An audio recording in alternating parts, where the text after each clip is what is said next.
Hello students, good morning. આજે આપણે આયનીકરણ enthalpy વાળો જે ટોપિક ગયા લેક્ચરમાં ભણ્યા હતા એને આગળ વધારવાનું છે. આયનીકરણ એન્થાલ્પી એટલે શું તો યાદ કરી લો, ફરીથી ભૂલી ગયા હોય તો થોડું રિવિઝન લઈ લઈએ કે આયનીકરણ એન્થાલ્પી એટલે એક મોલ વાયુ તટસ્થ પરમાણુમાંથી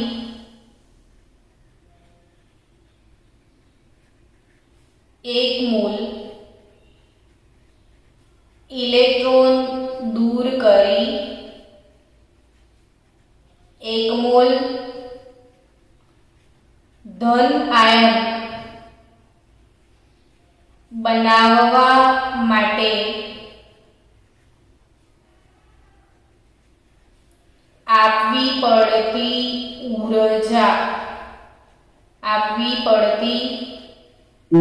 ઊર્જાને આયનીકરણ એન્થાલ્પી કહેવાય. આયનીકરણ એન્થાલ્પીની વ્યાખ્યા શું છે? એક મોલ વાયુરૂપ તટસ્થ પરમાણુમાંથી એક મોલ ઇલેક્ટ્રોનને દૂર કરવાનો છે. હંમેશા વાયુરૂપ અવસ્થામાંથી જ આપણે ઇલેક્ટ્રોનને દૂર કરવાનો છે. ધારો કે સોડિયમ હોય તો સોડિયમ તો ધાતુ છે, સોલિડ અવસ્થામાં હોય તો સૌથી પહેલા સોડિયમ સોલિડમાંથી સોડિયમને ગેસમાં લઈ જવો પડે ને એના માટે પણ ઊર્જા આપવી પડે, જેને ઉર્ધ્વપાતન એન્થાલ્પી કહેવાય. ઘનમાંથી તમે ડાયરેક્ટ વાયુમાં જાઓ ને બાળકો, એને ઉર્ધ્વપાતન કહેવાય. તો પહેલા ઘનમાંથી વાયુમાં લઈ જવાનું કોઈ પરમાણુને ને પછી એ ઇલેક્ટ્રોન ગુમાવશે અને આ બધી પ્રોસેસમાં એમને ઇલેક્ટ્રોન ઊર્જા આપવી પડે. ઊર્જા વગર કશું થાય નહીં. એટલે એવું કહી શકાય કે ભાઈ આયનીકરણ પ્રક્રિયા જે છે એ હંમેશા ઉષ્મા શોષક હોય. તમામ બાળકોને ખબર હોવી જોઈએ કે ઉષ્મા શોષક એટલે શું? તો કે જે રાસાયણિક પ્રક્રિયા દરમિયાન ઉષ્માનું શોષણ થાય. ફોર એક્ઝામ્પલ, જો તમે એક ડીશમાં બહુ બધા બરફના ટુકડા મૂક્યા છે ને આ બરફના ટુકડા ધીરે ધીરે શું થશે તો તમે એવું કહેશો કે મેડમ પીગળી જશે, બરાબર? તો એ કઈ રીતે પીગળશે? તો કે બરફના ટુકડા વાતાવરણમાંથી ઊર્જાનું શોષણ કરશે. બરફના ટુકડા વાતાવરણમાંથી ઊર્જાનું શું કરશે? શોષણ કરશે. એટલે બરફના ટુકડા વાતાવરણમાંથી ઊર્જાનું શોષણ કરીને પીગળી જાય છે. એટલે અહીંયા પ્રક્રિયા ઉષ્મા શોષક છે એવું કહેવાય. અને આમાં ઉષ્માની જરૂર કેમ પડે? તો કે આ ન્યુક્લિયસ હોય અને છેલ્લી કક્ષામાં ઇલેક્ટ્રોન છે. તો ધન વીજભાર અને ઋણ વીજભાર વચ્ચે હોય શું? આકર્ષણ. ને આ આકર્ષણને તોડવા માટે ઊર્જા હંમેશા આપવી પડે. કશું તોડવું છે ને તો તમે ગરમી આપો તો જ તૂટશે. એટલે હવે ફરી હજી પણ એકવાર વ્યાખ્યા વાંચો કે એક મોલ વાયુરૂપ તટસ્થ પરમાણુમાંથી એક મોલ ઇલેક્ટ્રોનને દૂર કરી એક મોલ ધન આયન બનાવવા માટે આપવી પડતી ઊર્જાને શું કહેવાય? આયનીકરણ એન્થાલ્પી. હવે બીજી એક અગત્યની ચર્ચા કરીશું આપણે કે ભાઈ આયનીકરણ એન્થાલ્પી જે છે એ આયનીકરણ એન્થાલ્પી કયા કયા પરિબળો પર આધાર રાખે છે એની ડિસ્કસ આપણે કરીશું. તો પહેલું પરિબળ એવું આવે કે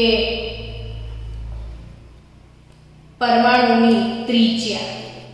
શું પરિબળ તમે લખી શકો કે પરમાણુની ત્રિજ્યા પર આધાર રાખે. તો એ કઈ રીતે ત્રિજ્યા પર આધાર રાખે?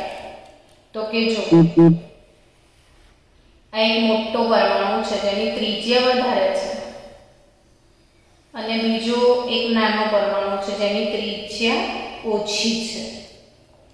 હવે વિચારો કે ત્રિજ્યા વધારે હોય ને ત્રિજ્યા ઓછી હોય તો શું પ્રોબ્લેમ શું આવે? તો કે અહીંયા પ્રોટોન અને ઇલેક્ટ્રોન વચ્ચેનો અંતર વધારે છે. અંતર વધારે હોય ને એટલે આકર્ષણ જે છે એ ઘટી જાય ને આમાં એકદમ નજીક છે એટલે આકર્ષણ વધી જાય. હવે બાળકો તમે જાતે નક્કી કરો કે આકર્ષણ વધારે હોય તો વધારે ઉર્જા આપવી પડે કે ઓછું હોય તો વધારે ઉર્જા આપવી પડે. તો ઓબ્વિયસલી તમે વિચારી લેશો કે આ વધારે આકર્ષણ છે તો એને તોડવા માટે વધુ ઉર્જા આપવી પડે. ઓછું આકર્ષણ છે તો એને તોડવા માટે ઓછી ઉર્જા આપવી પડે. કોમન લોજિક છે હે ને? તો આને વધારે ઉર્જા જોઈએ અને ઓછી ઉર્જા જોઈએ. બીજું પરિબળની ડિસ્કસ કરીએ આપણે. પરમાણુ ત્રિજ્યા સિવાય બીજું કયું પરિબળ છે? તો આ ત્રિજ્યાવાળું પરિબળ તો તમને ખબર પડી ગઈ કે નાનું કદ હોય તો વધારે ઉર્જા આપવી પડે ને મોટું કદ હોય તો ઓછી ઉર્જા આપવી પડે. હવે બીજા પરિબળમાં શું આવે? તો કે ઇલેક્ટ્રોન રચના આવશે. ઇલેક્ટ્રોન રચના કેવી રીતે?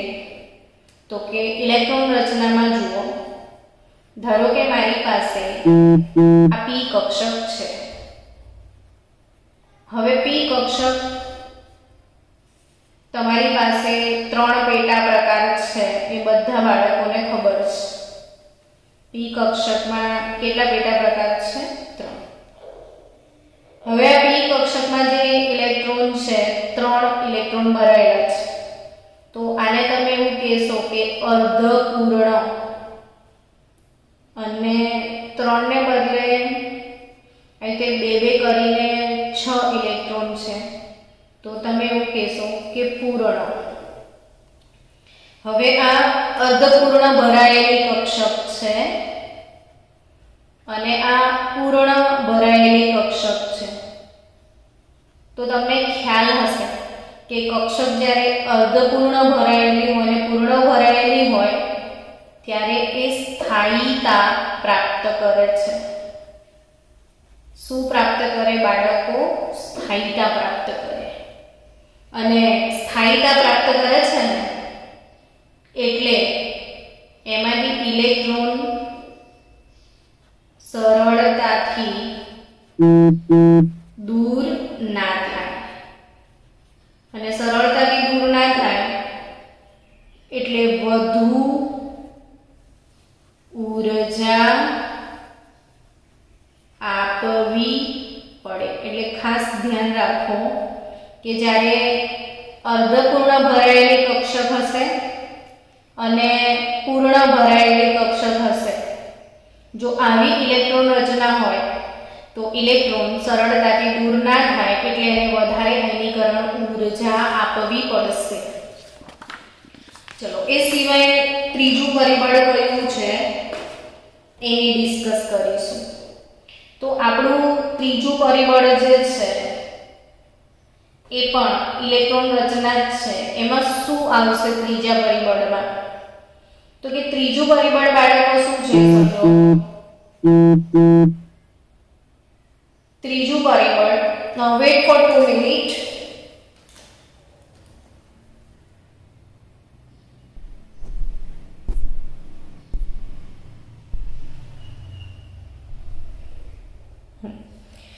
ત્રીજું પરિબળ જે આપણું છે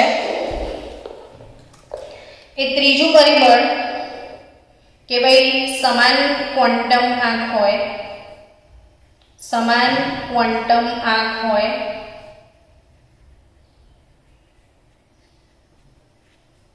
તો સૌથી વધારે શિલ્ડિંગ અસર કોની એ સમજીએ. ધારો કે મારી પાસે n બરાબર 4 ચોથો ક્વોન્ટમ આંક છે. ચોથી કક્ષામાં 4s પણ હોય, 4p પણ હોય, 4d પણ હોય ને 4f ઓર્બિટલ પણ હોય. તો electron s p d f માંથી કોનામાંથી સરળતાથી નીકળી જશે? ઇલેક્ટ્રોન કોનામાંથી સરળતાથી દૂર થાય એ સમજવું જરૂરી છે. તો ખાસ યાદ રાખજો બાળકો કે S કક્ષક જે છે ને એ ગોળ દડા જેવી છે. હવે જે ગોળ દડા જેવી છે તો એ ન્યુક્લિયસની બધી તરફ છવાયેલી છે. એટલે તમે ન્યુક્લિયસથી આમ જાઓ, આમ જાઓ, આમ જાઓ, આમ જાઓ, ગમે તે બાજુ જાઓ, તમને ઇલેક્ટ્રોનની સંભાવના દેખાશે. વળી કદમાં નાની છે. S કક્ષક કદમાં નાની હોય અને કેન્દ્રથી બધી તરફ છવાયેલી છે.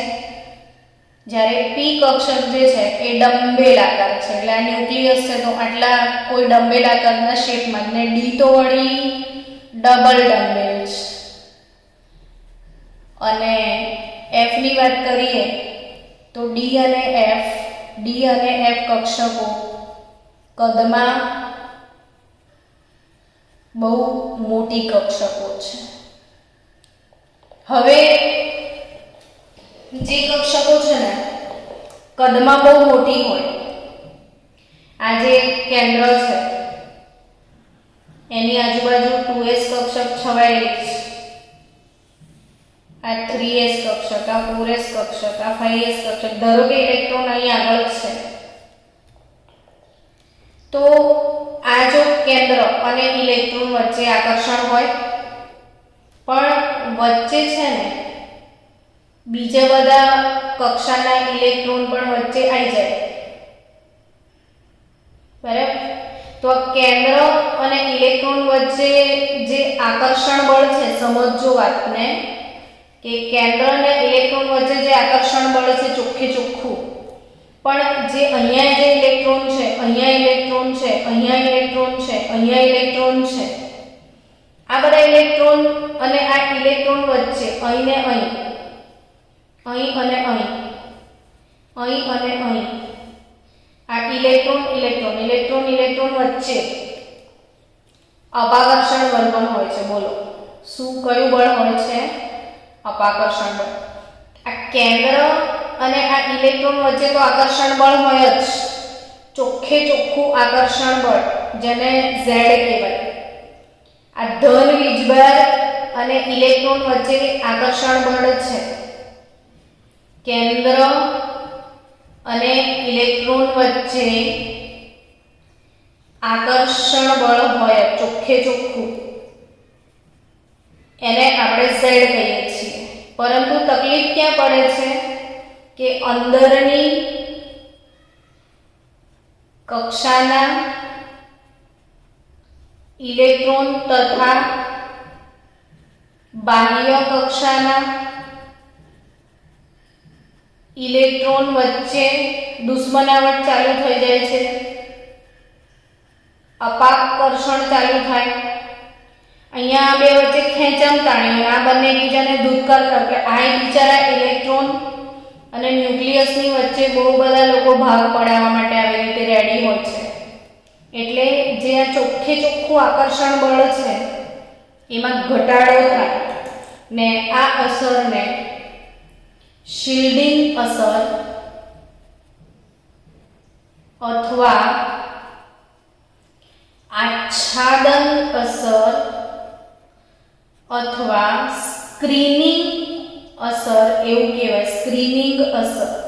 શિલ્ડિંગ ઇફેક્ટ અથવા આચ્છાદન અસર અથવા સ્ક્રીનિંગ ઇફેક્ટ, આ બધું કહેવાય. સમજો કે આ જે કેન્દ્ર છે ને એની વચ્ચે પડદો આવી જાય છે. બહુ બધા લોકો રસ્તામાં ગીચડો કરીને બેસા છે. જો તો આને જેટલો ચોખ્ખો આ દેખાય છે એટલો ચોખ્ખો આ લોકોના લીધે એ નહીં દેખાઈ શકે. સમજી રહ્યા છો કે નહીં બાળકો?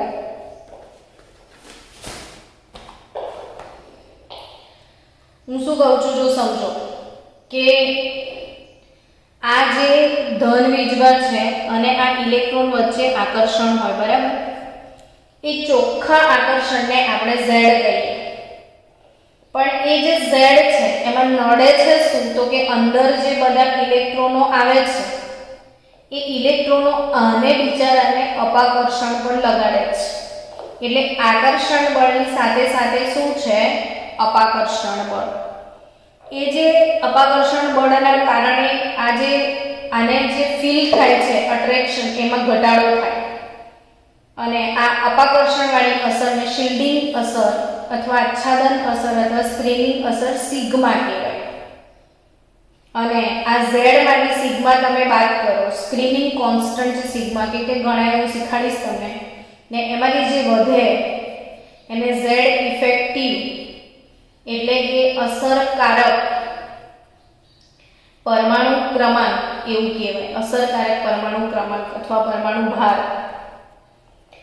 જો ફરીથી સમજાવું છું, આ જ વસ્તુ ફરીથી સમજીએ આપણે શાંતિથી, બહુ જ શાંતિથી સમજીએ. બહુ જરૂરી બી છે આ વસ્તુ સમજવાનું. જો આ હાઇડ્રોજન છે, બરાબર? એમાં એક જ પ્રોટોન છે અને એમાં એક જ ઇલેક્ટ્રોન છે ને પ્રોટોન ને ઇલેક્ટ્રોન વચ્ચે ચોખ્ખું આકર્ષણ બળ છે. ચોખ્ખું આકર્ષણ બળ છે, બરાબર? બટ હાઇડ્રોજન સિવાયની વાત કરીએ તો આ પહેલી કક્ષા, એમાં પણ ઇલેક્ટ્રોન છે. બીજી કક્ષામાં તો 1 2 3 4 5 6 7 8 ઇલેક્ટ્રોન. પછી ત્રીજી કક્ષાનો ઇલેક્ટ્રોન હોય. તો અહીં આગળ કેવું કે આને આની વચ્ચે આકર્ષણ તો છે, બરાબર? એની સાથે સાથે એને આ લોકો અપાકર્ષણ આપે છે. ઇલેક્ટ્રોન વચ્ચે બીજા કયા બળ બિચારાને નડે છે? અપાકર્ષણ નડી રહ્યું છે બધાને. એટલે આ જે અંદરના ઇલેક્ટ્રોનો છે એ બહારના ઇલેક્ટ્રોનના આકર્ષણમાં ઘટાડો કરી આપે છે. શું સમજી રહ્યા છો કે બાહ્યતમ કક્ષા એટલે બાહ્યતમ ઇલેક્ટ્રોન અને કેન્દ્ર, બાહ્યતમ ઇલેક્ટ્રોન અને કેન્દ્ર વચ્ચે અંદરની ભરાયેલી કક્ષકોના ઇલેક્ટ્રોન અપાકર્ષણ કરે છે, જેના કારણે કેન્દ્ર અને બાહ્ય ઇલેક્ટ્રોન વચ્ચેના આકર્ષણ બળમાં ઘટાડો થાય છે, જેને કેન્દ્ર અને બાહ્ય ઇલેક્ટ્રોન વચ્ચેના આકર્ષણ બળમાં શું થઈ જાય છે? ઘટાડો થઈ જાય છે. અને જેને શિલ્ડિંગ અસર અથવા તો એને આચ્છાદન અસર અથવા તો એને સ્ક્રીનિંગ અસર એવું કહેવાય. ને સ્ક્રીનિંગ અસરને સિગ્મા કહેવાય. શું કહેવાય? સિગ્મા. એટલે આ બંને વચ્ચે જે ચોખ્ખો પ્રેમ હતો ને ઝેડ, એમાંથી આ લોકોની દુશ્મનાવટ સિગ્મા બાદ કરીએ તો ઝેડ ઇફેક્ટિવ એટલે અસરકારક, છેલ્લો જે પ્રેમ વધ્યો એને શું કહેવાય? અસરકારક પરમાણુ ભાર જેને કહેવાય અથવા અસરકારક પરમાણુ ક્રમાંક અથવા અસરકારક વીજભાર Z ઇફેક્ટિવ કહેવાય.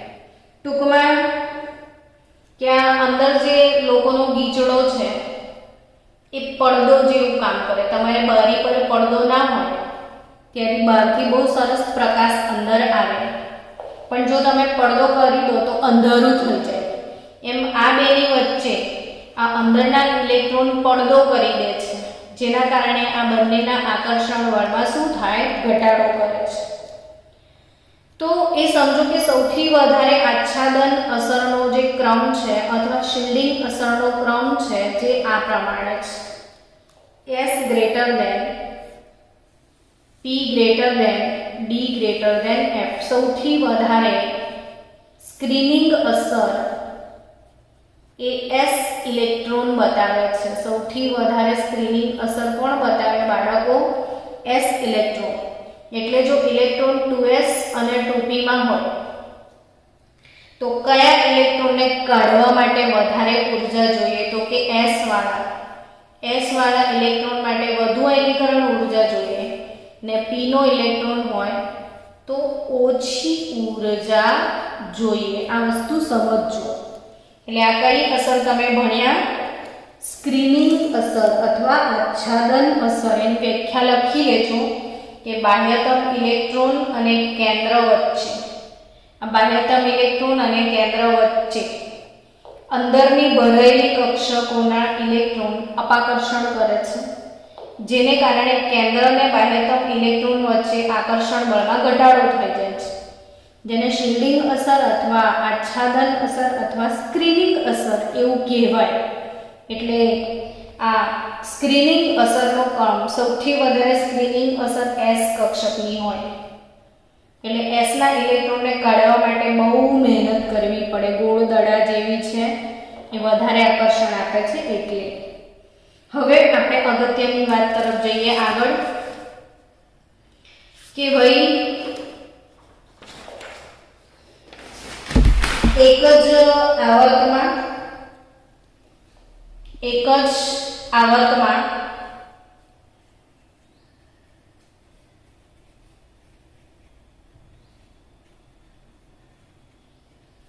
ડાબેથી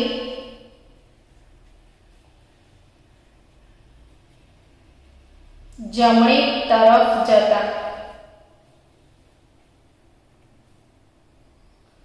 આયનીકરણ એન્થાલ્પીમાં શું ફેર પડે છે એ સમજીએ. એક જ આવર્તમાં કઈથી કઈ તરફ જાઓ? ડાબેથી જમણી તરફ જાઓ તો આયનીકરણ એન્થાલ્પીમાં શું ફરક પડે છે એ સમજીએ આપણે.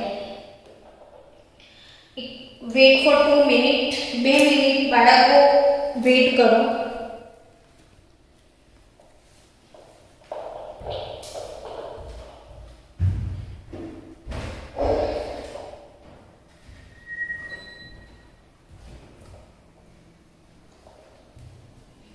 એક જ આવર્તમાં ડાબેથી જમણી તરફ જતા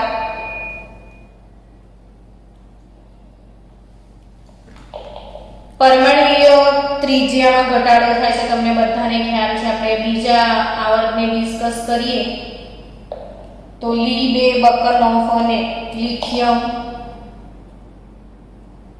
પછી બેરિલિયમ, પછી બોરોન, નાઇટ્રોજન, લી બે બકનોફ, નાઇટ્રોજન અને ઓક્સિજન. જો એક જ આવર્તમાં લિથિયમ એનો પરમાણુ ભાર 3 એકમ છે, બેરિલિયમમાં ભાર 4 એકમ છે, આમાં ભાર 5 એકમ છે, આમાં ભાર 6 એકમ છે. તો શું સમજ પડી રહી છે કે તમે એક જ આવર્તમાં ડાબેથી જમણી તરફ જતા પરમાણુ ક્રમાંક વધે છે. શું વધે છે બાળકો? એક જ આવર્તમાં ડાબેથી જમણી તરફ જતા પરમાણુ ક્રમાંક વધે છે ને સાથે સાથે ઇલેક્ટ્રોનની સંખ્યા પણ વધે છે. પણ નથી વધતું કશું. એ શું એ સમજો કે આની ઇલેક્ટ્રોન રચના જુઓ 2s1, આની 2s2, 2s2 2p1, 2s2 2p2, 2s2 2p3, 2s2 2p4. શું નથી વધતું? સમજવા જેવું છે ને. બગ નો ઓક્સિજન પછી ફ્લોરિન. હવે તમે દેખશો કે પરમાણુ ભાર વધી રહ્યો છે. આના કેન્દ્રમાં ધન વીજભાર વધારે છે, આમાં ધન વીજભાર વધારે છે, અહીં ધન વીજભાર વધારે છે. તો કોમન લોજિક કે જેમ જેમ ધન વીજભાર વધે એમ ઇલેક્ટ્રોન માટે આકર્ષણ બી વધી જાય ને, અને આકર્ષણ વધે એટલે ત્રિજ્યા ઘટી જાય છે. એટલે ડાબેથી જમણી તરફ જતા પરમાણુ ક્રમાંક વધે, સાથે સાથે ઇલેક્ટ્રોનની સંખ્યા પણ વધે, પરંતુ ઇલેક્ટ્રોન એક જ કક્ષામાં ઉમેરાય છે. કક્ષાનો નંબર નથી બદલાતો. અહીંયા n બરાબર 2 ક્વોન્ટમ આંક જે છે બદલાતો નથી. હવે ક્વોન્ટમ આંક બદલાતો નથી એટલે ઇલેક્ટ્રોન કેન્દ્રથી દૂર જતો નથી. અને દૂર જતો નથી પણ સાથે સાથે ધનભાર વધતો જાય છે. એટલે આકર્ષણમાં શું થઈ જાય છે? વધારો થાય. અને વધારો થાય એટલે કદ ઘટે, ને કદ ઘટે એટલે તમને ખબર છે કે નાના કદમાંથી જલ્દી ના જાય ઇલેક્ટ્રોન, એને તોડવા માટે બહુ મહેનત લગાડે. આમાં જલ્દી જતો રહેશે, આમાં વાર લાગશે. એટલે આકર્ષણમાં વધારો થાય, કદ ઘટે. તેથી આયનીકરણ ઊર્જા જેને શું કહેશો? ડેલ્ટા IH વધે છે. એક જ આવર્તમાં ડાબેથી જમણી તરફ જતા આયનીકરણ એન્થાલ્પી વધે. બરાબર? એટલે તમે શું કહેશો કે ઓહો, lithium, beryllium, boron, carbon, nitrogen, oxygen ને ફ્લોરિન વધે છે. એટલે લિથિયમ કરતાં વધારે બેરિલિયમની, બોરોન કરતાં વધારે કાર્બનની, વધારે આવું જ લખવાના ને તમે. પણ પાછું અહીંયા અગત્યના અપવાદ જ છે, પક્કા યાદ રાખવા પડે. બેબોનો અપવાદ. કોનો? બેબો નો અપવાદ. એવું યાદ રાખવાનું. બેબો એટલે કરીના કપૂર. એટલે આપણે યાદ રાખવાનું કે બીજા અર્થમાં કોનો અપવાદ? તો બેબોનો. આ બેબોનો અપવાદ એટલે શું વળે પાછું? તો કે અહીંયા જરાક ઊંધું છે. બેરિલિયમ અને નો એટલે એનો. n ગ્રેટર ધેન O છે ને બેરિલિયમ ગ્રેટર ધેન બોરોન છે. બાકી બધું સમાન ટ્રેન છે. એટલે હવે અપવાદના કિસ્સા આયા. હે ભગવાન, માંડ ભણીએ ને એમાં પાછા અપવાદ આવે નહીં. કેટલું યાદ રાખે એક નાનકડું બાળક? શું કરવાનું? પણ યાદ તો રાખવું જ પડશે ને. તો બેરિલિયમ બોરોનનો અપવાદ શું છે સમજો. ચલો કે બેરિલિયમ અને બોરોનનો અપવાદ જ છે. તો બેરિલિયમ અને બોરોનની ઇલેક્ટ્રોન રચના લખી જુઓ એટલે ખબર પડે. તો બેરિલિયમનો નંબર 4 ને બોરોનનો નંબર 5. આની ઇલેક્ટ્રોન રચના 1s2, 2s2 ને આની ઇલેક્ટ્રોન રચના 1s2, 2s2, 2p1. તમને ખ્યાલ હશે કે જ્યારે પણ આપણે ઇલેક્ટ્રોન દૂર કરીએ ને તો એ છેલ્લી કક્ષામાંથી જ દૂર થાય. તો અહીંયા 2s માંથી દૂર કરવાનો છે અને અહીંયા 2p માંથી દૂર કરવાનો છે. ને મેં થોડીક વાર પહેલા તમને ભણાવ્યું હતું કે s greater than p greater than d greater than f. s electron સરળતાથી દૂર ના થાય. 2p કરતા 2s ને વધારે ઊર્જા આપવી પડે. એટલે સમજો કે અહીંયા s માંથી દૂર કરવાનો છે. બેરિલિયમમાં s કક્ષકથી ઇલેક્ટ્રોન દૂર થાય છે અને અહીંયા p કક્ષકથી દૂર થાય. તો p કક્ષકનું કદ મોટું છે, s નું કદ નાનું છે. એટલે આ આકર્ષણ વધારે અનુભવે, આકર્ષણ ઓછું અનુભવે. એટલે s ને વધારે ઊર્જા જોઈએ. માટે બેરિલિયમની આયનીકરણ એન્થાલ્પી બોરોન કરતા વધુ છે એવું યાદ રાખજો. બેબોનો અપવાદ, બેરિલિયમ ગ્રેટર ધેન બોરોન. હવે નાઇટ્રોજન ગ્રેટર ધેન ઓક્સિજન શા માટે છે એ સમજવાનું. નાઇટ્રોજન ગ્રેટર ધેન ઓક્સિજન થવાનું રીઝન શું છે? તો કે નાઇટ્રોજનની ઇલેક્ટ્રોન રચના લખી દો Z બરાબર 7 ને ઓક્સિજનની ઇલેક્ટ્રોન રચના લખી દો 1s2 2s2 2p3. અહીંથી 7 ઇલેક્ટ્રોન ભરવાના છે. 2 ને 2 4 ને 3 7. અહીંયા 1s2 2s2 2p4 આ 8 થઈ જશે. એટલે p ની અંદર કેવું છે કે 3 ઇલેક્ટ્રોન છે ને અહીંયા p ની અંદર 4 ઇલેક્ટ્રોન છે. તો 1 2 3 1 2 3 4. આમાં કેવું છે કે p એટલે અર્ધ પૂર્ણ સ્થાયી છે. આ અર્ધપૂર્ણ સ્થાયી ઇલેક્ટ્રોન રચના છે. જ્યારે અહીં સમજવાનું છે કે છેલ્લો ઇલેક્ટ્રોન દૂર થાય, છેલ્લો ઇલેક્ટ્રોન આવ્યો, આ ઊંધો છે ને એ દૂર થશે. હવે અહીંયા છેલ્લો ઇલેક્ટ્રોન જે છે એ 2p કક્ષકમાં છેલ્લો ઇલેક્ટ્રોન 2p કક્ષકમાં યુગ્મીકરણ પામેલો છે.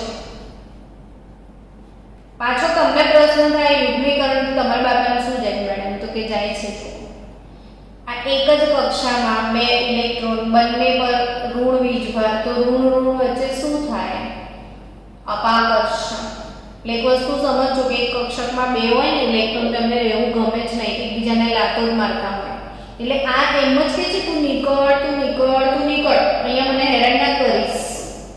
એટલે ઓલરેડી આ પોતે જવા માટે તૈયાર છે.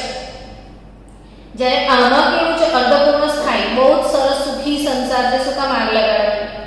એટલે આને વધુ ઊર્જા જોઈએ અને આ અપાકર્ષણ યુગ્મીકરણ પામેલો છે. તેથી ઇલેક્ટ્રોન ઇલેક્ટ્રોન અપાકર્ષણ ના કારણે જલ્દીથી દૂર કરી શકાય. ઇલેક્ટ્રોન ઇલેક્ટ્રોન અપાકર્ષણના કારણે જલ્દીથી દૂર કરી શકાય. માટે નાઇટ્રોજનની આયનીકરણ એન્થાલ્પી ઓક્સિજન કરતાં વધારે છે અને બેરિલિયમની આયનીકરણ એન્થાલ્પી બોરોન કરતાં વધારે છે. આ બે મોસ્ટ આયનથી અપવાદ છે આવર્ત નંબર 2 ના. તો આ અપવાદ ભૂલ્યા વગર યાદ રાખજો. બેબોનો અપવાદ એટલે બેરિલિયમ અને બોરોન તથા નાઇટ્રોજન અને ઓક્સિજન વચ્ચે અપવાદ છે. બાળકો મીટિંગ ચાલુ છે ને?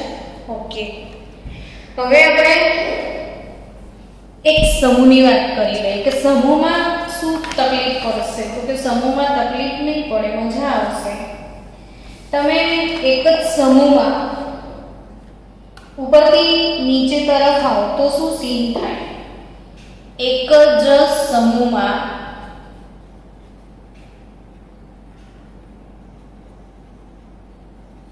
ઉપરથી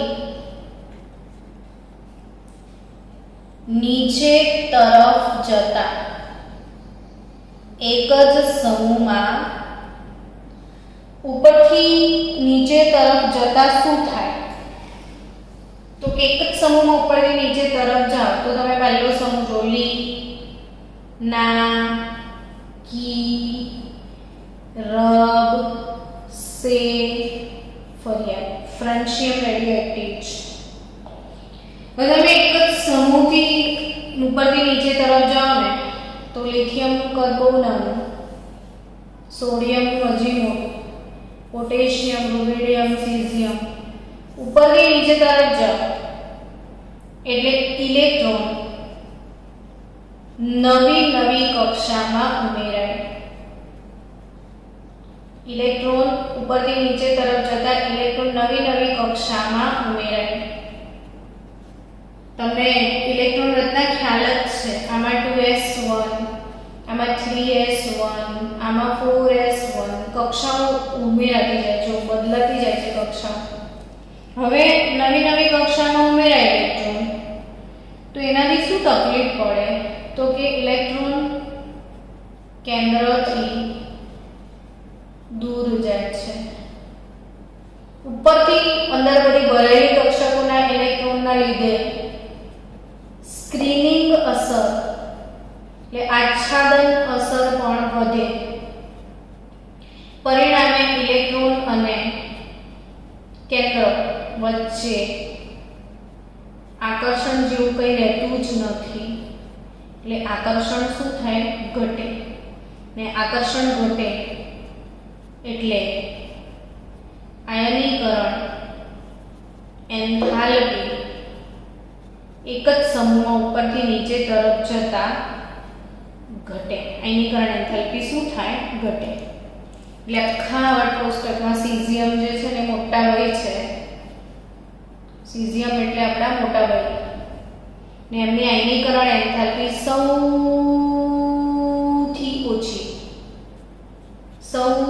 ઓછી આયનીકરણ એન્થાલ્પી, મોટું કદ, સાઈઝમાં મોટા ભાઈ એટલે એમનો ઇલેક્ટ્રોન સરળતાથી દૂર થાય. એટલે એક જ સમૂહમાં તમે ઉપરથી નીચે તરફ જાઓ ને તો આયનીકરણ એન્થાલ્પીમાં ઘટાડો થાય. Lithium, sodium, potassium, rubidium, caesium.